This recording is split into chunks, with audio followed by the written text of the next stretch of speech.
The dazzling, seemingly flawless ring on her finger, the very centerpiece of their life together, was a meticulously crafted 30-year-old fabrication, its synthetic glimmer hiding an agonizing, unshared history of crime, penance, and absolute, devastating shame.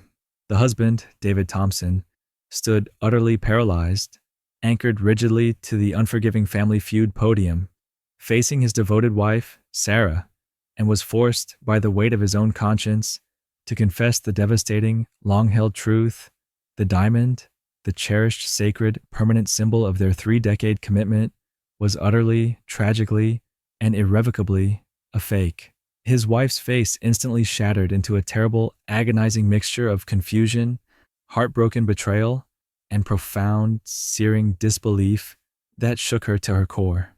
The entire studio gasped sharply, the shock a palpable physical entity, mistakenly interpreting the confession as a mere failure of financial stability or a simple lack of pride.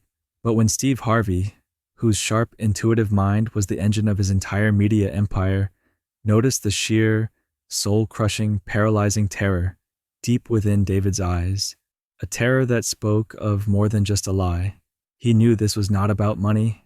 The ring wasn't a cheap promise. It was a permanent, invisible handcuff, a binding moral contract, the constant, crushing, and agonizing price David had been paying for a tragic, desperate, life-altering mistake committed 3 agonizing decades prior. This pivotal, unscripted, and entirely unexpected moment was the explosive collision between the artificial, bright perfection of a televised game show and the profound, desperate, terrifying reality of human sin, sacrifice, and the relentless fight for redemption. America was about to learn that superficial appearances are the easiest of deceptions, and that the only true, unconditional love sometimes necessitates carrying an enormous, silent, consuming moral burden. A burden too vast and too terrible for one person to bear alone, hidden from the world's scrutiny and judgment. We entered the studio expecting light-hearted competition and routine comedy. What we were violently forced to witness was a devastating, self-condemning confession that instantly vaporized every single assumption about David Thompson's quiet, unassuming life and the sacrifices that secretly sustained it. To truly grasp the catastrophic, debilitating, and righteous weight of that singular fake piece of jewelry, we must travel back in time, back to the desperate poverty and cold isolation of the forgotten Chicago winter of 1993, the moment that fractured David's life and cemented his debt. They traveled from upstate New York, a community sustained by silence and hard work, a place where secrets were often buried deep beneath the snow, only to resurface decades later with brutal, unavoidable clarity. The family was led by David Thompson, 55, a man whose weary eyes, perpetual sighing, and constant, nervous, anxious energy betrayed the presence of a deeply entrenched, dangerous secret that had defined his entire adulthood. His body was a roadmap of unexpressed tension, held together by sheer willpower and a desperate need to keep the truth buried. Beside him stood Sarah Thompson, 53, his wife, a woman of quiet, dignified resilience and unyielding faith who still fiercely cherished the simple, seemingly flawless diamond engagement ring David had given her on their 25th birthday, a ring she fiercely cherished as the sacred testament to their enduring commitment. They came to the show with a single, immediate, paralyzing goal: to secure the money urgently needed to finally pay off the staggering, looming medical debt accrued from Sarah's recent, near-fatal illness. Every single question, every single point, every flash of the scoreboard was weighted with the crushing reality of this financial desperation and the profound, consuming guilt David carried for being unable to solve their problems honestly. During the customary family introductions, Steve Harvey paused his routine and stopped at David and Sarah, sensing the deep, complex, untold history between them.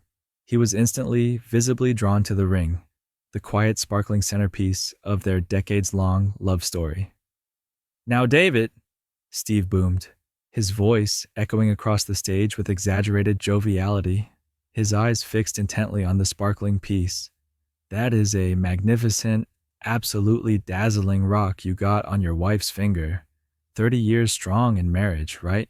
Now, if you win this $20,000, what is the first, most immediate, most important thing you're going to do with it? What's the dream purchase? A vacation? David looked down at the shaking hand that rested heavily on the podium, his face instantly turning a shade of sickly, anxious gray, the blood draining from his features. He cleared his throat roughly, attempting to speak, but failing. He was unable to meet his wife's adoring, trusting gaze. His voice finally emerged thick with the unstated, paralyzing emotion and the heavy accent of a lifetime of labor. Steve, I love my wife more than anything in this life. I owe her everything. And if we win this money tonight, the absolute first thing I'm going to do, without hesitation, without delay, without a second thought, is take this ring off her finger and buy her a real one, a true, genuine diamond, the one she has profoundly deserved for 30 years of unwavering sacrifice and devotion to me. The audience chuckled warmly at the sentimental grand promise. A man who wants to upgrade his commitment. That's wonderful. But David, that ring looks genuinely perfect to me.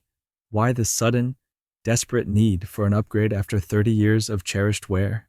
David looked at his wife's beautiful, confused face, and his carefully constructed composure violently, irrevocably cracked, giving way to the internal torrent of shame. He raised his shaking hand and pointed, directly, tragically, at the ring. Because, Steve, this ring is fake. The studio was instantly engulfed in a stunned, profound silence that felt like a physical vacuum, sucking the air out of the room. Sarah slowly, agonizingly, turned her gaze toward the ring she had worn with unyielding loyalty. Her hand flew instantly to her heart, her face twisting in dawning, unbearable confusion and profound disbelief. The realization was a visible, agonizing betrayal. Sarah Thompson. David? What in God's name are you saying? You always told me it was a priceless family heirloom, a treasured piece from your own grandmother, a treasure from the old country, a piece of your family's history. David's eyes squeezed shut, unable to physically bear the immediate, crushing public weight of the exposed lie. I am so deeply sorry, Sarah. It's a flawless fake, cubic zirconia. It has been since the very day I slipped it onto your finger. I couldn't afford a real one. Not then. And I never found the courage, the strength, or the words to tell you the devastating truth until this very moment, standing here. Steve Harvey's face hardened. David, Steve stated, his voice dropping to a low, intense rumble that demanded the full, unreserved truth. 30 years. Why maintain such a consuming, unnecessary lie for 30 long years? Was it simple pride? Or were you truly, truly unable to afford it? David shook his head violently, tears finally escaping the forced confinement of his eyes and wetting his crisp shirt collar. No, Steve. It wasn't merely about affording it. It wasn't about the money. It was about making an impossible, agonizing choice that cost me my peace and nearly my freedom. He looked directly at the main camera, his deepest secret finally spilling out in a torrent of shame and pain. 30 years ago, Sarah and I were finalizing our wedding plans. I had the money meticulously saved up for her diamond ring, a perfect, dazzling half-carat diamond that represented all my hopes for our future. I was overflowing with pride and expectation. But 2 weeks before our wedding day, I made a terrible, life-altering mistake. A drunken, desperate mistake. I hit a pedestrian with my car. It was late. It was dark. He was severely and permanently injured. The studio was absolutely silent. The gravity of a hidden, decades-old felony reverberated through the soundstage. The severity of the transgression and its terrible cost were palpable, cold, and undeniable. David Thompson. He was a single father named Michael Chen. He was left permanently paralyzed from the waist down, facing a life of agonizing chronic pain and immobility. He needed multiple, agonizing, expensive surgeries just to survive the initial impact. He had 2 very young, vulnerable children at home who had no one else to care for them. I was facing immediate jail time and a massive civil suit that would annihilate my family's financial future. But the most immediate, terrifying problem was that Michael Chen's family was going to lose their home, their health insurance, and their last remaining hope for recovery because of my reckless actions and the crushing medical bills. David finally collapsed heavily against the podium, great wrenching sobs tearing through his body. I had the impossible, devastating choice, Steve. I could have hired a top-tier criminal defense lawyer with that diamond money to mitigate my sentence, protect my freedom, and minimize my jail time. Or I could have given that money, every single cent of the diamond ring fund, to Michael Chen's wife, just to help keep his innocent family sheltered, fed, and warm, while he was fighting for his life in a hospital bed. I gave them the ring money. It was literally every single cent I had saved in my entire youth. I knew it was the right choice, but it broke me. I was left with nothing but the brutal truth, the paralyzing guilt, and a cheap, clear stone that I bought from a street vendor for $5. I lied to Sarah, told her it was my grandmother's ring, and for 30 long, silent, shame-filled years, I have worn the cloak of the lie, watching her wear the beautiful, devastating symbol of my great sin and my quiet, agonizing, lifelong redemption. Sarah stood completely frozen for a long moment, the initial shock now replaced by dawning truth. Her face transformed. The initial confusion dissolved into profound realization, and that realization was instantly replaced by overwhelming pride and unwavering love. She reached up and placed her hand firmly, protectively over the fake ring, shielding it from the world's judgment. Sarah Thompson, I say that David bought me the most expensive, most beautiful ring any woman has ever received in the history of the world, because the true, unstated price of this ring was not a diamond. The price of this ring was a man's freedom. The price of this ring was a family's hope and survival.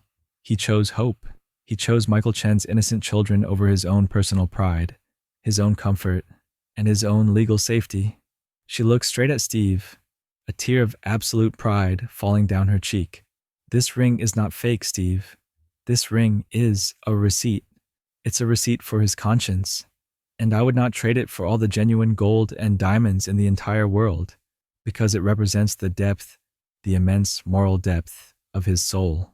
Steve Harvey walked quickly away from the podium, his broad shoulders shaking with silent, uncontrollable sobs.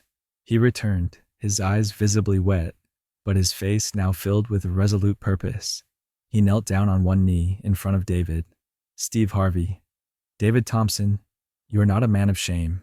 You're not a liar. You're a true, profound, biblical hero. You made the hardest choice when every self-preserving instinct told you to choose yourself. I apologize to you. I apologize deeply to you for judging you. He stood up. We are going to make this right. First, your overwhelming medical debt for Sarah is immediately, completely wiped out. My foundation is covering every single penny of it. Then, Steve turned back, holding a small velvet box. He walked to Sarah, took her hand, and gently slipped a stunning, perfectly cut diamond ring onto her finger. Sarah, this is from me. This is the real diamond. And every time you look at this, I want you to remember that the man you married, the man who gave you that beautiful, honest fake, is a man whose heart is worth more than all the carats in the world. The story came full circle 3 years later. David and Sarah, now debt-free and healthy, appeared on a special anniversary episode. Michael Chen, the man David hit, now ran a successful nonprofit helping accident victims. David was a lead volunteer. Michael Chen. David didn't just give us money, he gave us a second chance at life. And that fake ring, it bought my children a future. I see him every day, and I see the real gold he carries inside. David and Sarah wear their 2 rings now, the small clear stone and the real diamond, on the same finger. The clear stone reminds them of the price of choice. The real diamond reminds them of the reward of truth.